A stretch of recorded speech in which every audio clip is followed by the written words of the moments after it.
보이는 라디오 유튜브 생방송으로 함께합니다. 수요 정치 토크 시간입니다.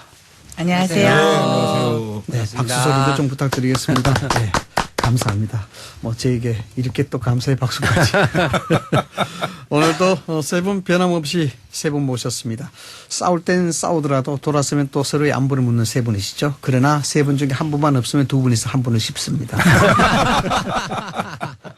그런 아주 돈독한 우위와 애정을 갖고 있는 세 분이십니다. 그야말로 AI의 인공지능처럼 명석하고 독립군처럼 심지어 고드시고 임진왜란의 장군처럼 충성심이 강하신 분들입니다. 어떻습니까? 오늘 멘트 좀 됩니까? 네. 예. 혹시 여러분 축구 좋아하십니까? 네. 네. 어느 정도 좋아하시나요? 권익기 관장님은? 잘 차지는 못하는데 네. 보는 건 즐겨야죠. 네. 네. 좀 하체가 부실하긴 보입니다. 네. 이번에 손흥민 선수 그 70m 골을 한 10번 본 것 같아요. 예. 네. 저는 뭐 축구 매니아라서 사실 뭐 솔직하게 이실직고 합니다만 축구 얘기하면 제일 즐겁습니다. 홍인전 박사님도 축구 좋아하시죠? 예, 저는 조기 축구 우리 70대 상비단 단장님 좋아합니다. 진짜 건강하세요. 정말 네. 진짜 정치적이다. 네. 우리 김철근 대변인께는 질문 안 드리겠습니다. 체격 조건 자체가 축구와는 적합하지 않습니다. 아, 그래요? 네, 문이 잘하실 것 잘하는데. 같은데. 잘하실 것 같은데. 그러니까 축구에 대해서 오늘 일단 빠릅니다, 제가. 예. 아, 그렇습니까? 예. 나중에 한번 보겠습니다. 네. 세 분의 닉네임을 소개를 해드려야 되는데 오늘은 축구를 비교해서 소개를 해드리겠습니다. 오, 예. 소개해드리는데 어느 분이 의문의 1패를 할지 어느 분이 의문의 1승을 할지는 뭐 예청자 여러분의 판단에 맡기겠습니다. 자, 먼저 중도 개혁 진영의 메시 오, 야. 김철근 교수님이십니다. 그 1등한 선수 아닌가요? 세계 최고의 테크니션이죠. 그러니까. 이분들이 한 말을 주로 참고해 주시면 좋겠습니다. 메시가 한 얘기 중에 이런 얘기가 있습니다.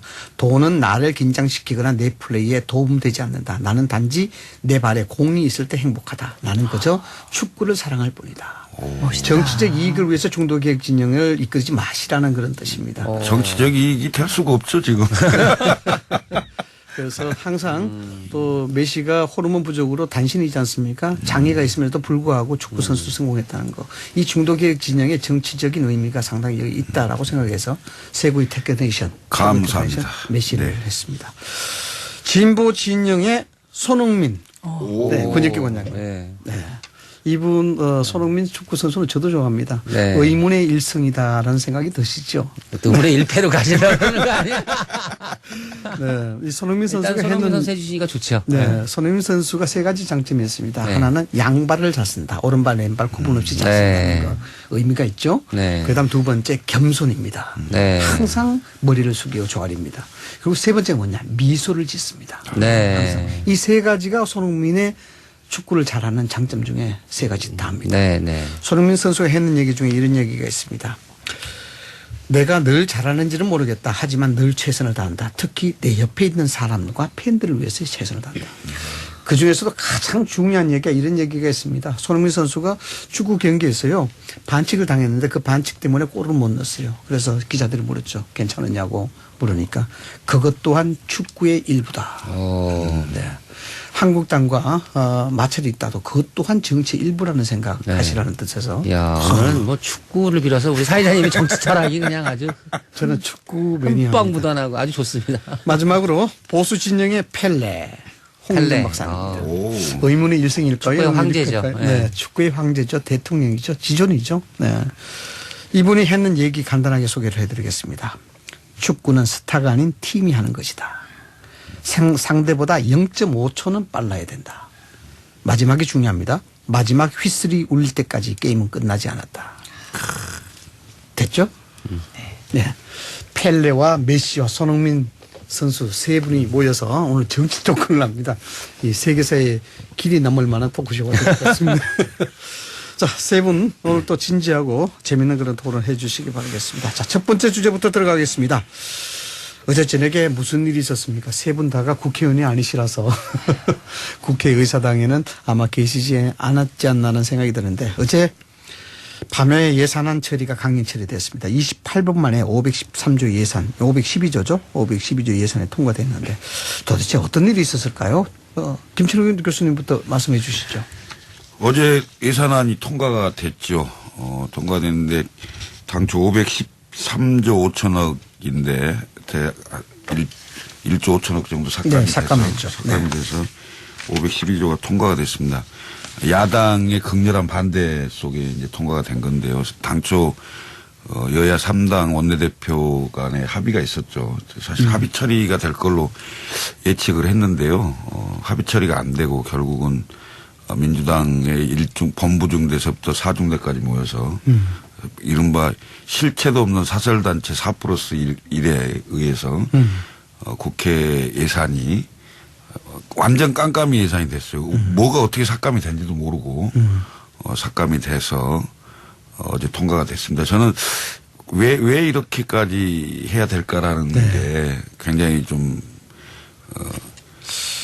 뭐라고 표현할까요? 찹찹하기도 하고요. 국회라는 게 사실은 국민들 대표하는 대의기관인데. 그 합의 정신 뭐 이런 게 좀 중요하죠. 그렇죠. 합의를 가능하면 내년 예산이기 때문에 가능하면 합의를 해서 통과를 했어야 되는 건데 여야의 정치력 부족이 굉장히 좀 안타깝다는 생각이 좀 듭니다. 공 과장님 꼭 네. 그래야 했습니까? 일단은 심재철 원내대표가 당선이 되면서 나름 반전이 됐죠. 네. 나경원 원내대표 때는 그냥 아예 국회 문을 철문으로 그냥 걸어 잠궜는데 네.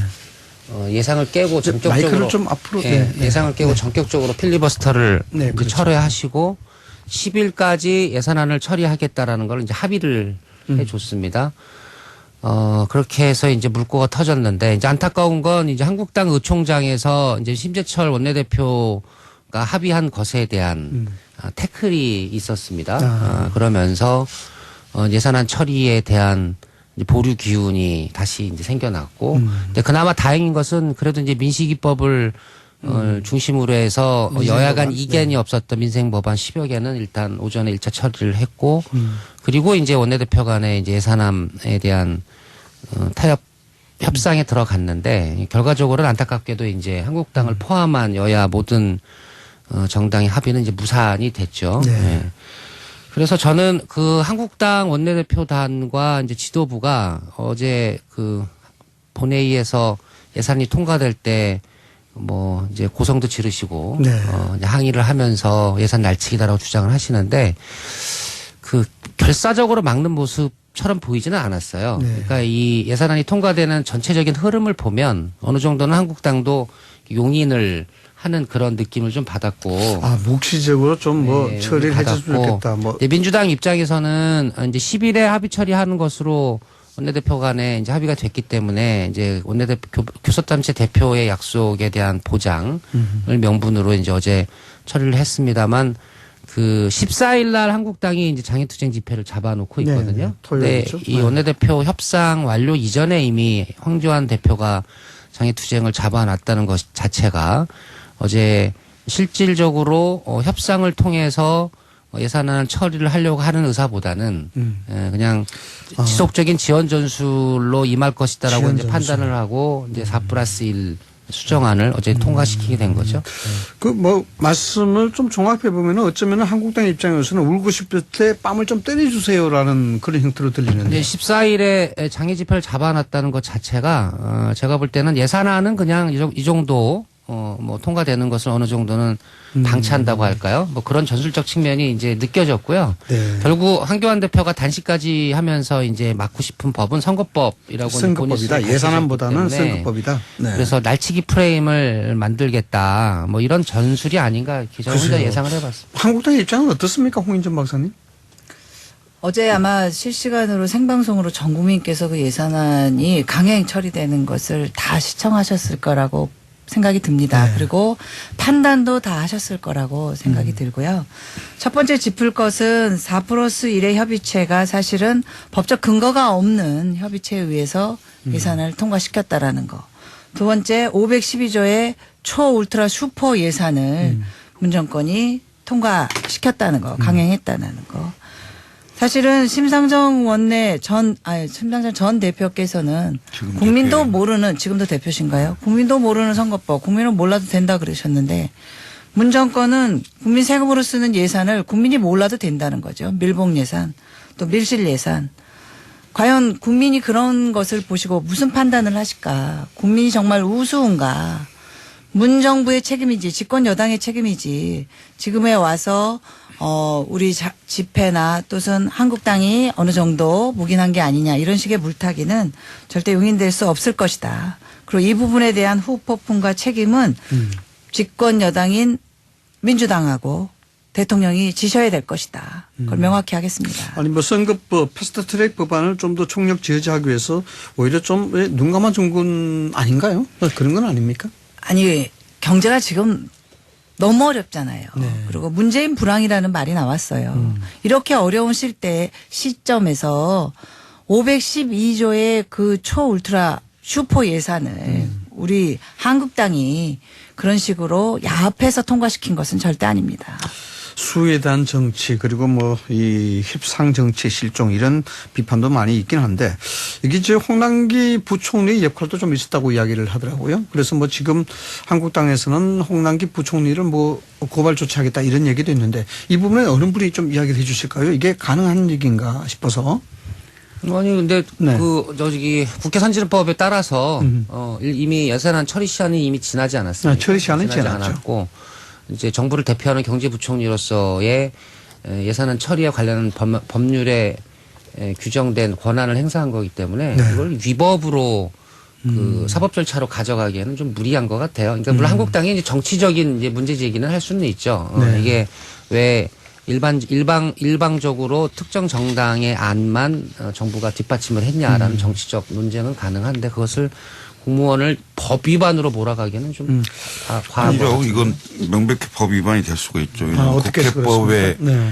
그 교섭단체가 아닌 네. 사설단체의 정치적 협상으로 예산안을 그 확정을 하고 그다음 그 예산안 확정에 대해서 그 기재부 장관과 기재부 공무원들이 그 이른바 그 협조를 해줬다. 협조를 하고 그다음에 이른바 정부 예산안 시트지를 작성을 해야 되잖아요. 실무 작업을 해야 되죠. 아, 그렇죠. 네. 그 작성하는 것을 교섭단체 국회법이 정한 교섭단체 간의 협의나 합의에 의한 게 아니고 특정 정당의 특정 정당과 정치 세력이 합의한 것을 정부가 지원하는 것은 법 위반이 될 수가 있죠. 네. 그렇기 때문에 직권 남용으로 한국당이 고발 아, 조치하겠다. 그럼 고발할 겁니다. 근데 그런 논리라면 국회의장도 직권남용이 되게요? 사회 보신. 아니, 그렇게 안 그건 되게 별개의 정치를 정치로 풀었어야 되는데. 그건 별개의 문제죠. 왜냐하면 국회의장은 사회를 볼 수가 있는 거고 공무원이 특정 정치 세력의 정치적 합의에 대한 지원 그러니까 법적 부분이 근거가 있으니까. 없는 그 그건 단체에 좀 대해서 법률적 논쟁이 그건 있겠네요. 논쟁이 있을 수가 있습니다. 네. 그래서 김재원 예결위원장이 공무원들에 대한 고부 조치하겠다 아, 그럼요. 이런 얘기를 예, 한 예, 것이군요. 네. 그래서 이 다툼의 소지가 있으니까 어쨌든 이게 뭐 법에 대해서 단죄를 받는다 안 받는다 떠나서 이 정치적으로 문제가 있었다는 것을 이야기하기 위해서 한국당이 고발 그래서 조치합니다. 이제 뭐 정치적 논쟁은 있고 저도 한국당을 뺀 채 예산안이 통과된 건 안타깝게 생각을 합니다. 다만 이제 나경원 원내대표의 전격적인 뭐 경질이란 표현은 좀 과하죠. 같은 임기 연장이 이제 무산되고 그리고 이제 심재철 원내대표가 예상을 깨고 당선이 되고 네. 또 이제 협상 모드로 갑자기 전환이 되면서 이제 기대감이 상승이 됐는데 그래서 저는 일단 심재철 원내대표가 필리버스터를 철회하고 민식이법들 법 등 이제 민생 법안을 전격적으로 보내서 처리하면서 민생을 보살피는 정당의 이미지를 한국당이 가져가는 데는 성공을 했다고 봐요. 그런데 이게 완성이 되려면 저는 예산안까지는 함께 합의 처리하는데 최대한 노력을 하고 그리고 난 다음에 이제 선거법과 공수처법에 필리버스터 등에 의한 이제 저지투쟁으로 넘어가는 게 훨씬 더 심재철 호에 힘이 많이 실리는 정치적으로 그렇게 갈 수 있었는데 이 의총에서 심재철 원내대표의 어떤 그런 기조가 다시 발목이 잡히면서 이것도 아니고 저것도 아닌 사실 굉장히 어정쩡한 투쟁 전략이 어제 하루 동안 구사가 됐다라는 생각이 좀 듭니다. 오늘 아침은 어떤 언론을 보니까 심재철 의원이 원내대표가 된 지 33시간 만에 첫 실패를 맛봤다. 네, 그래서 네, 이게 이제 이렇게 황교안 이제 대표가 아까 표현을 말씀드린 것처럼 14일 장애투쟁을 잡아놓으셨기 때문에 행여라도 황 대표가 그 심재철 원내대표는 협상을 통한 예산안 해법을 모색했는데 대표가 강경 모드를 이제 지시해서 결국은 이것도 저것도 아닌 어정쩡한 투쟁 전술로 간 거라면 이거는 한국당 이제 아침 보도 보면 어제 하루 있었던 예산안 전술에 대한 이제 비판 평가들이 쭉 쏟아지고 있거든요. 네. 이건 한번 근데 그 복귀를 사실 좀 해볼 만한 지점이 있는 거죠. 민주당이 저는 의도를 가지고 있었다고 봐요. 4+1이라는 사설단체를 만들어서 거기서 예산안까지 심사를 했다는 건 뭐냐면 결국 4+1에 그 참여했던 그 소수정당의 대표급에 해당되는 사람들의 지역구에 엄청난 예산이 증액이 됐어요. 예? 그러니까 결국은 4+1을 결속시키기 위한 방법으로 예산을 활용한 게 아닌가라는 의구심이 들고요. 결국 그걸 통해서 선거법하고 공수처법으로 가기 위한 당근을 준 게 아니냐. 그것 때문에 그 자유한국당과 바른미래당의 원내대표 3인 간에 그 회담도 있었고 합의문도 있었고 그리고 실제로 예산에 관련된 그 회담이 굉장히 많이 있었어요. 의장까지 참여하는 원내대표와 예결위 간사까지 참여해서 7인 회동도 했고 그래서 야당의 삭감을 주장한 게 굉장히 많았는데 그걸 민주당이 받지를 않았어요. 받지 않은 이유는 결국 뭐냐. 이후에 있을 선거법하고 공수처법을 통과시키기 위한 4+1 과반 이상의 전략을 갖기 위해서 삭감을 안 받은 거 아니에요? 결국은 소수 정당의 대표급에 해당되는 그 정치인들의 지역구에 예산 증액해 주려고 짬짬이 예산한 거 아니냐 이 말입니다. 정확히 맞는 것 같아요. 네. 그 국민이 다 아실 거고요. 그 남의 돈 국민 세금 가지고 생색은 다 내고 선거법하고 공수처법 통과시키려고 민주당 책임입니다. 그리고 남는 것은요. 세금이 어떻게 쓰이는지도 모르는 국민은 남는 것은 그 문희상 의장님이 방망이 두들기는 그 순간밖에 남지 않을 것 같아요. 아니, 그런데 문희상 의장님은 왜 병원에 가셨답니까? 아니 근데 그 이제 문희상 의장의 사회를 보니까 그 이제 문희상 의장 아들이 지금 문희상 의장 지역구의 상임 부위원장이죠. 맞죠? 보니까. 그래요? 그렇습니까? 네, 공원장님? 지역구 물려받는. 모르겠네. 아마 상임 부위원장일 거예요. 그래서 그 대신 그 다음 총선에 출마한다라는 설이 굉장히 많이 퍼져 있어요. 그런 소문이 파다하죠. 네, 그래서 이제 그 문희상 의장이 청와대에 잘 보이려고 예산안을 사회를 봐서 보낼 그런 게 통과시킨 게 아니냐. 아니냐. 이거에 대한 것을 너무 공개적으로 세게 이제 그 항의가 들어오니까 쇼크를 받은 거죠. 근데 뭐 언론을 통해서 본다면은 뭐 그런 보도들이 사실일지는 뭐 두고 봐야 되겠습니다만. 아유 조만간 나타납니다. 조만간. 조만간. 예. 청와대에 그래서 잘 이제 보이려고 그런 거 아니냐. 국회 뭐 이렇게 본회의장에서 얘기하는 거예요. 제1야당이 예산안 표결 처리를 저지하는 방식치고는 제가 볼 때는 너무 수가 좀 졸렬했다고 봅니다. 인신공격성 발언이기 때문에 멋있어 그런데 보이진 않는 제가 투쟁이죠. 무슨 얘기를 하려고 했냐면요. 제 말도 좀 들어보시고. 오늘 아침에 이 언론을 보니까 심재철 원내대표가 그 회의에 들어갔다가 실질적으로 뭐 1조 6천억 정도 삭감을 제시를 했는데 따지고 보면 1조 2천억 약 4천억 정도 차이가 났단 말이죠. 그렇다면은 어느 정도 이 조율을 하게 되면 합의가 가능한데 일방적으로 나와 있는 사이에 본회의를 개최를 했고 거기서 통과를 시켰다. 그래서 따지고 보면 상임위도 통하지 않고 예결위 심사도 통하지 않고 또 여기에 대해서 예산안 심사 내역도 달려 그러니까 주지도 않고 뭐 이런 얘기 나왔다는 거죠. 그러고 보면은 좀 조금 전에 우리 홍인전 박사님이나 김치근 대변인이 이야기했던 실질적으로 4+1 협의체를 동맹으로 굳건히 하기 위한 뭐 그런 건 아닐까. 아니, 뭐 그런 전략도 이제 민주당한테는 있는 거죠. 그래서 일단은 뭐 예산안은 이제 이렇게 처리가 된 것이고요. 한국당 입장에서 보면 결국 궁극적으로 저지하고 싶으면 이제 선거법 을 앞에 두고 이제 예산안을 사실 그 무기로 쓴 건 맞지 않습니까? 예산안 처리를 계속 지연시킴으로써 선거법 처리까지 못 넘어가게 해서 이제 지속적으로 이제 지연 전략을 써왔던 건데 어찌됐든 간에 심재철 원내대표가 취임 첫 일성으로 10일 안에 예산안을 처리한다라는 명분을 제공했기 때문에 한국당도 마냥 민주당의 이 날치기를 비난하기에는 명분상 좀 어려움이 있을 거고요. 이제는 이제 본격적인 이제 핫코너는 결국 기다리는 건 선거법과 이제 공수처법인데 이번에 예산안 처리 과정을 보면서 4+1 체제가 선거법과 공수처법도 본회의장에서 과반 이상의 표결로 통과시킬 수 있다라는 걸 보여줘 버렸기 때문에 저는 한국당이 선거법 저지 투쟁도 계속 장애 투쟁처럼 그냥 막무가내식으로 반대만 할지 아니면 한국당이 원하는 재수정안을 제시를 해서 이 부분만큼은 그 합의 처리를 시도할지 한국당한테 어느 정도 이제 선택 의 기로가 다시 한 번 더 오고 있는 형국인 것 같아요. 이 7, 80m를 11초에 달린 손흥민 선수처럼 민주당이 너무 폭주를 하는 것이 아니냐라는 그런 저는 생각이 드는데. 네. 누차 말씀드리지만 선거법만큼은 여야 만장일치로 해야 된다? 통과시키는 게 원칙이고 정수다라고 보고요. 이 선거법만큼은 민주당도 뭐 표결 처리를 강행하기보다는 한국당하고 대화를 통해서 풀어야 되는데 문제는 한국당이 비례대표 폐지라는 원천적인 반대만 내세우면 이제 문제는 이 협상이 잘 안 된다는 데 있는 거예요. 자, 그 부분은 조금 이따 다시 한번 짚어보기로 하고요. 어쨌든 예산안 처리가 한국당을 제외한 4+1 협의체의 안으로 통과가 됐는데 우선 심재철 의원의 원내대표 첫 실패로 볼 수가 있는데 이것부터 좀 짚어보겠습니다. 원내대표 선출이 됐습니다마는 이 한국당의 심재철 의원 원내대표 선출 이게 예상과는 좀 달랐다. 예상 외다 이렇게 얘기했는데 그 배경 뭐라고 지금 보십니까, 홍 박사님? 저도 사실 예상을 못했습니다. 아, 그렇습니까? 예. 그런데 이제 아무튼 결과적으로 심재철 대표가 당선이 됐죠.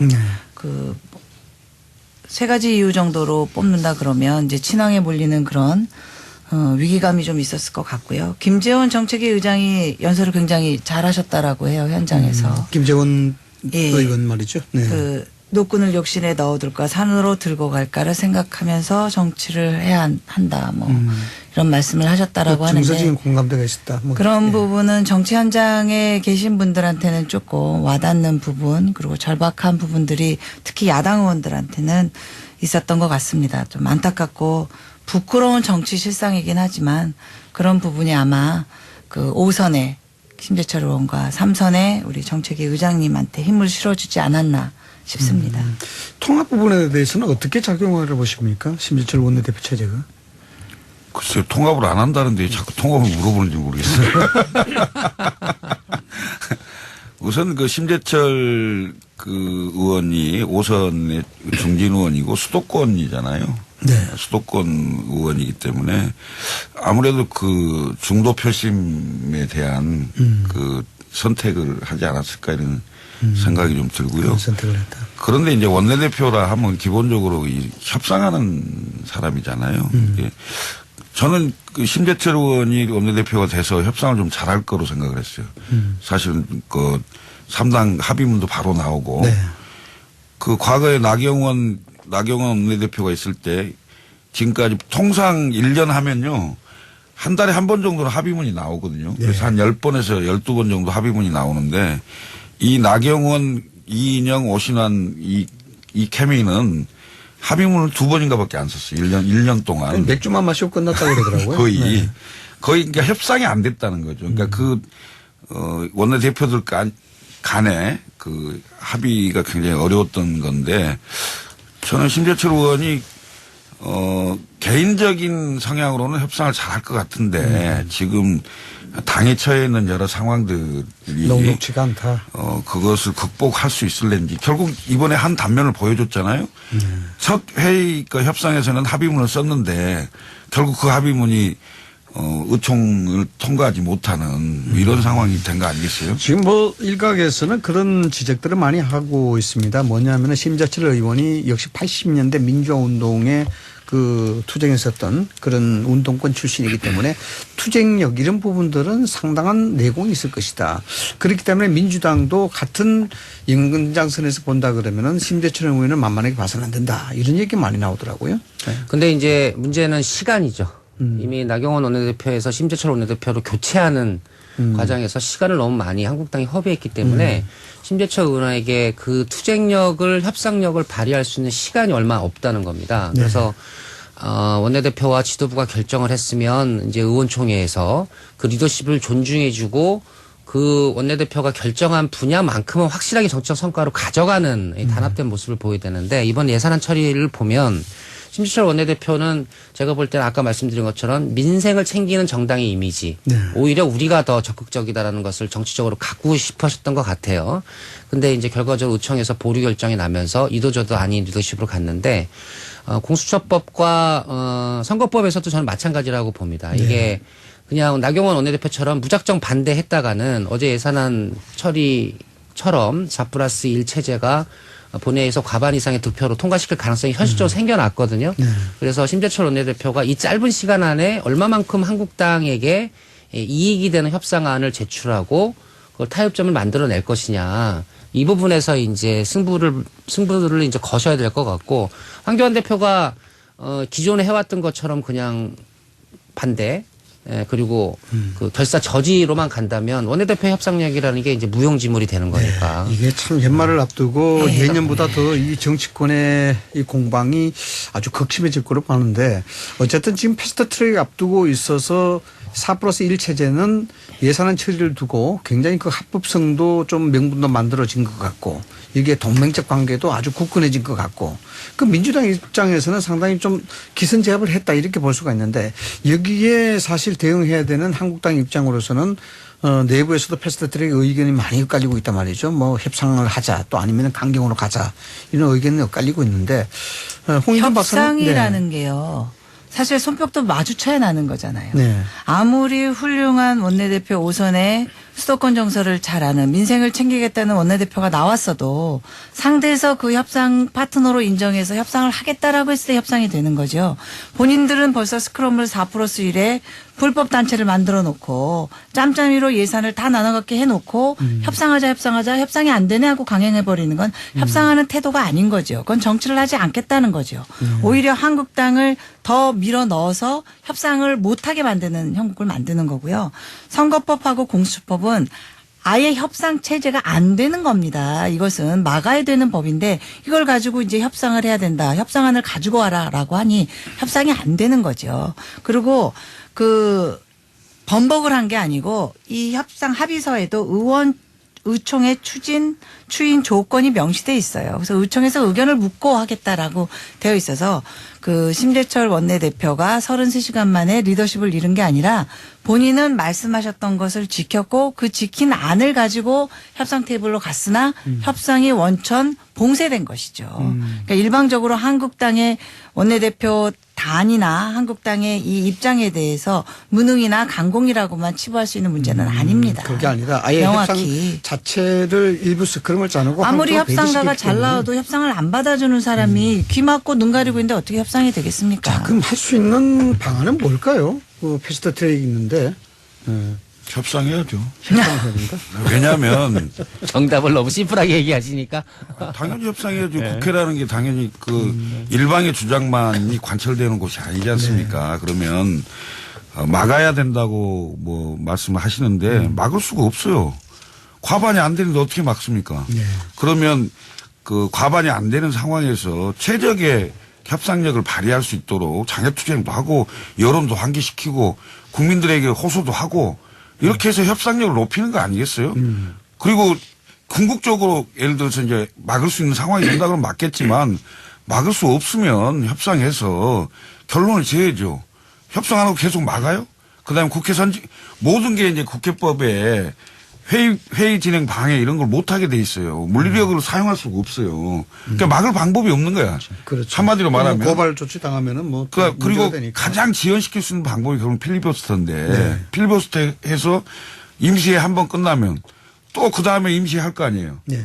이른바 뭐 살라미 전술이라고 계속 할 건데. 그럼 하루하루 결국은 뭐 연장시키는 방법. 자, 임시회도 단기로 그 소집을 할 거란 말입니다. 이틀 또는 3일로 소집을 해서 계속 하면 방법이 없는 거예요. 그러니까 지는 것도 슬기롭게 져야 됩니다. 국민들의 감동을 줘야 되고 무조건 막으려고 해서는 될 일이 아닙니다. 저는 그렇게 생각해요.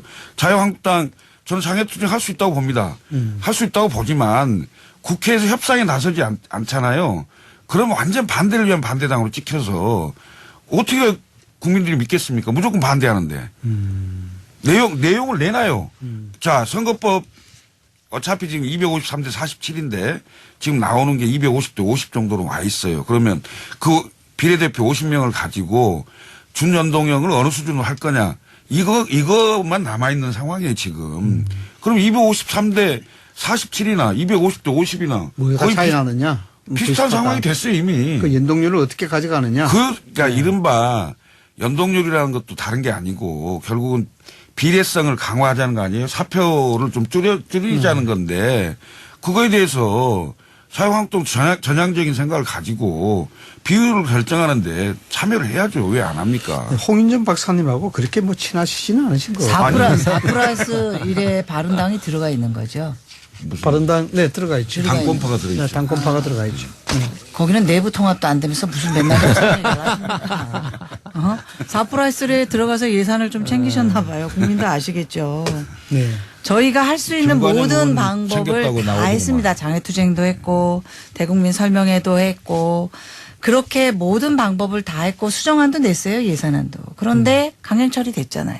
그러니까 이 나머지 협상가가 아무리 좋아도 협상을 하겠다는 테이블에 앉아서 같이 눈을 마주치고 손을 내밀어서 협상을 해야 되는데 그거를 지금 안 해주고 있다라는 얘기를 지적하는 거고요. 선거법하고 공수처법은 원래 한국당에서 원천적으로 반대한다라는 얘기를 했었고 그러면 그걸 합의를 할 수 있는 방법을 민주당에서나 바른당에서나 사실은 적극적으로 참여하지 않았어요. 강행한다라고 했었고 그래서 4+1 예산안 처리한 거 아닙니까? 지금 이거 하겠다고. 다 만들어 놓은 거예요. 이제 우리 당한테는 마지막 니네가 또 협상하는 테이블에 안 나와? 그럼 우리 처리할게. 이거 하려고 만들어 놓은 거잖아요. 네, 일종의 알리바이를 다 만들어 놓고 하는 그럼요. 거다. 짜여진 각본대로 가는 거잖아요. 그리고 아까 수로 밀린다고 했는데 수로 밀려서 할 말이 없습니다. 국민께. 그러나 국민은 아시죠. 아무리 수가 적다라고 해도 누가 옳은 얘기를 하고 있고 누가 무엇으로 해서 투쟁을 하고 있는지는 아실 거라고 생각합니다. 네, 어쨌든 뭐 될까요? 네, 네. 예.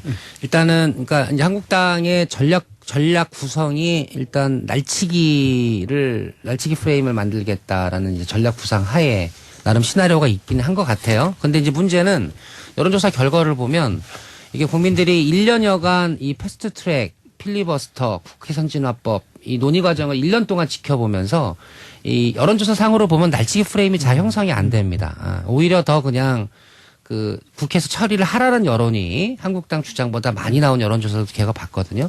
그래서 그렇기 때문에 무조건 날치기를 해야 된다 이런 주장은 아니고요. 그래서 그 프레임이 쉽지 않기 때문에 한국당이 전략적으로 협상 전략으로 터닝하는 것도 방법일 거다 이렇게 하나 보는 것이고 특히 선거법 같은 경우는 민주당 입장에서 보면 사실 솔직히 말씀드리면 정의당과 바른미래당 당권파의 눈치도 봐야 되고 네. 또 한국당이 합의 없이 날치기 했다는 오명을 쓰기 싫어서 한국당 눈치도 봐야 되는 약간 끼인 모습이고 그 스탠스를 1년 내내 유지해 왔거든요. 그러니까 정의당이 반발하지만 완화된 안을 한국당이 제안도 해보고 뭐 이런 이제 중간에 선거법만큼은 중재자 역할을 할 수밖에 없는 구조여서 한국당이 비례대표 완전 폐지라는 안을 철회하고 한국당이 불안해하지 않을 수준으로 재수주장을 하나 낸다면 저는 민주당이 정의당을 설득할 수 있을 거라고 봐요. 왜냐하면 이번에는 당신들이 마음에 안 들어도 연동형 비례대표제의 성격을 가미하는 수준에서 개문 발차하고 그리고 여야 만장일치로 통과시키는 게 정의당한테 궁극적으로 좋다. 이런 정치를 할 수 있다고 보는 것이거든요. 그래서 충분히 설득이 가능하다. 네네. 그래서 한국당이 어느 정도의 수정안을 가지고 통합된 협상에 안을 임할 가지고. 태도를 갖고 있느냐에 따라서 또 처리가 달라질 수 있다고. 그래서 당내 의견만 정리가 되면 된다라는 것인데 어쨌든 뭐 이런 것 같습니다. 한국당의 입장에서는 민주당이라든가 4+1이 날치기 전략을 하고 있다.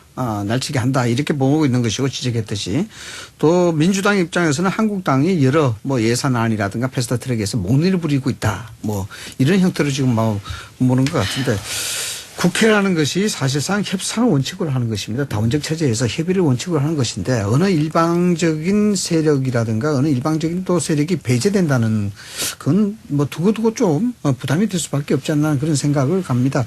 왜냐하면 국민의 입장에서는 수의 어떤 우세 뭐 이런 것도 중요하지만은 그것이 합리적이었느냐 그렇지 않느냐 이것도 보는 것이거든요. 예.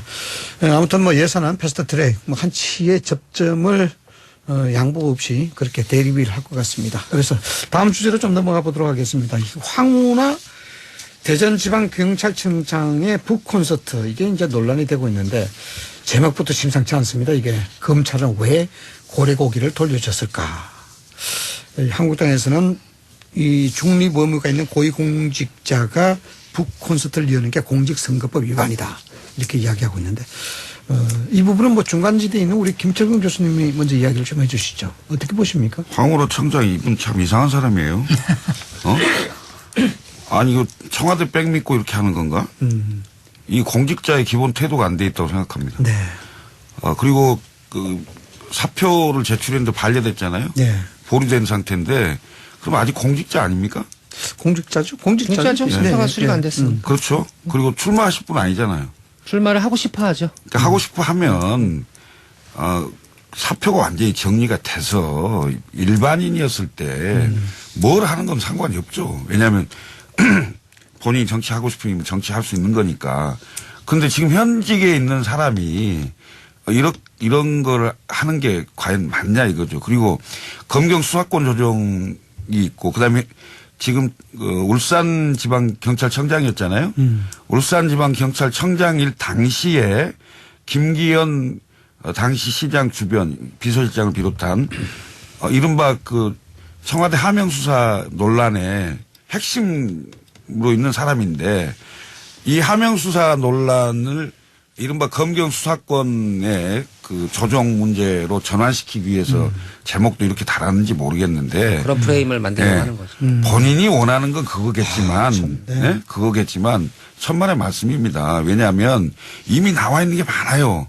나와 있는 게 많고 황운하 본인이 뭐 하명 받은 게 없다고 이렇게 얘기할지는 모르겠습니다만은 이미 청와대에 직접 보고하고 그다음에 청와대 지시에 따라서 갔고 그다음에 감찰 반원들이 현장에도 가고 뭐 여러 정황들이 많이 나와 있어 정황 증거들이.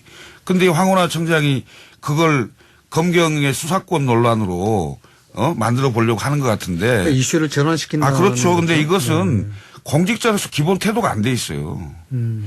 참 문재인 대통령은 말씀을 잘하신 것 같아요. 성견지명이 있으셨어요.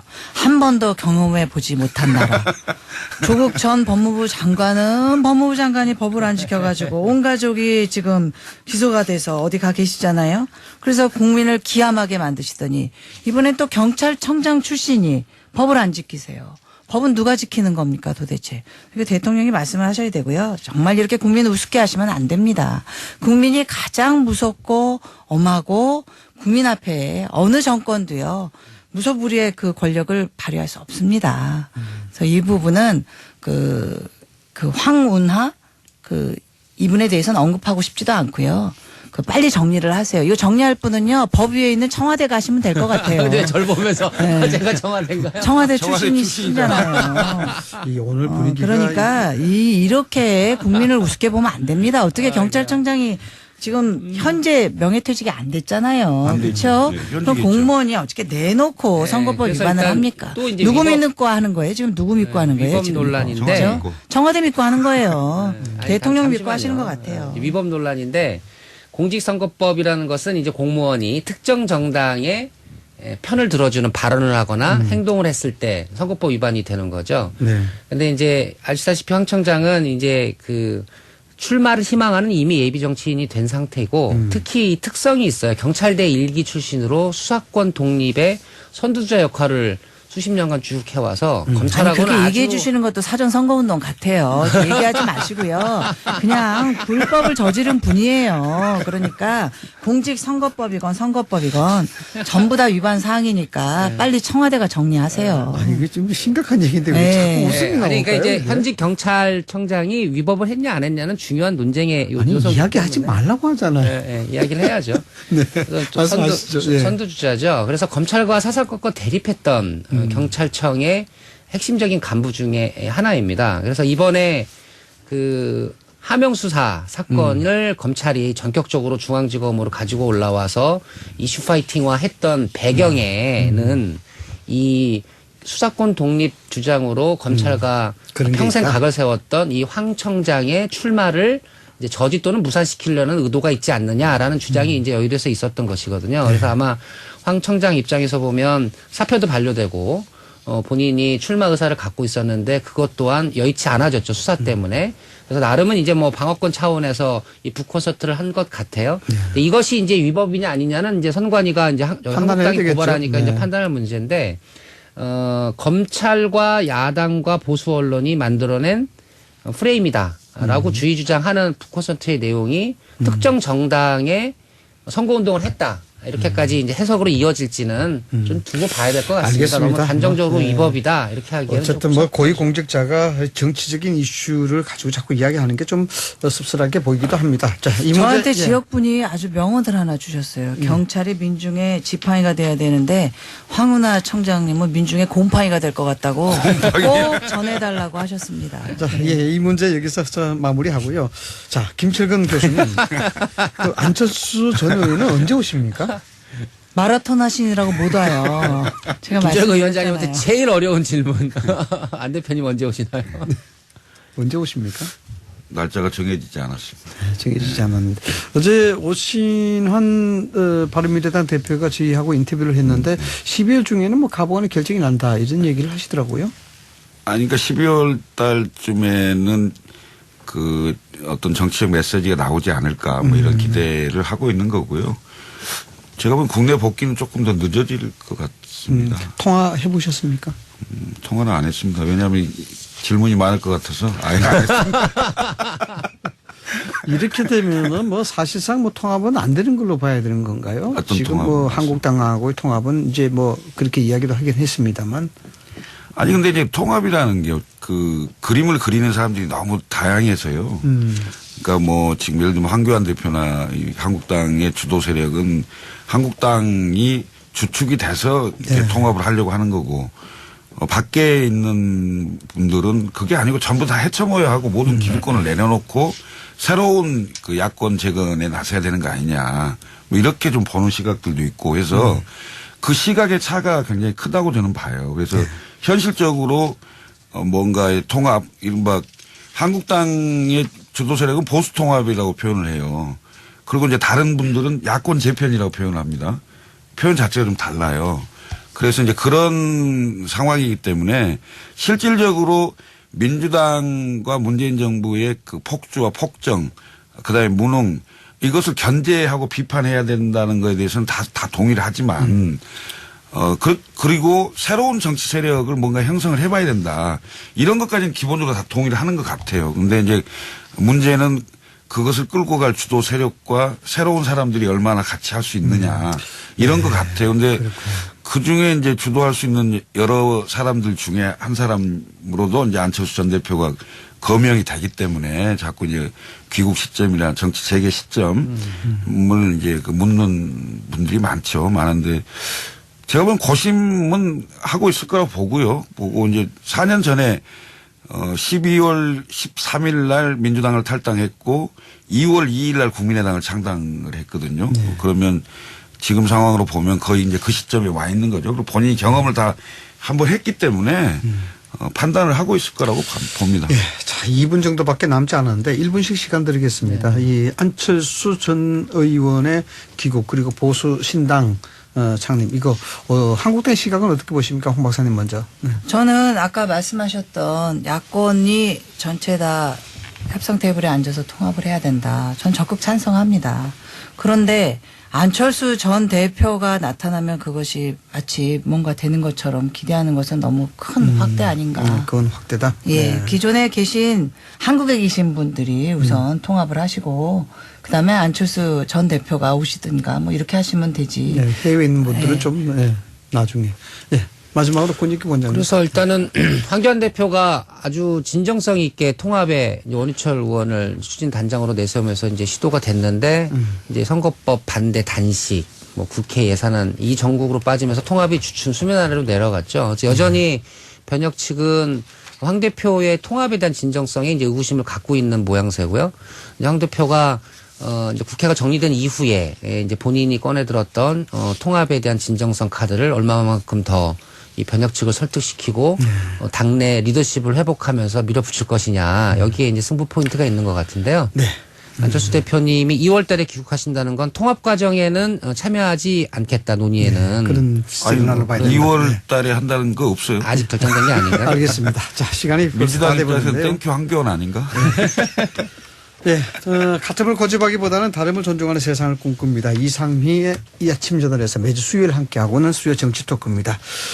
보수 진영의 펠레입니다. 네, 역시 축구는 혼자서 하는 것이 아니고 팀으로 하는 것이라는 거. 그 다음에 중도의 메시입니다. 돈보다는 축구. 예. 그다음에 진보진영의 손흥민 그것도 축구의 일부다라는 부분 네. 명심하시는 그런 오늘 토크가 됐으면 좋겠습니다. 수요일 정치 토크 여기서 시간 줄이겠습니다. 고맙습니다. 감사합니다. 감사합니다.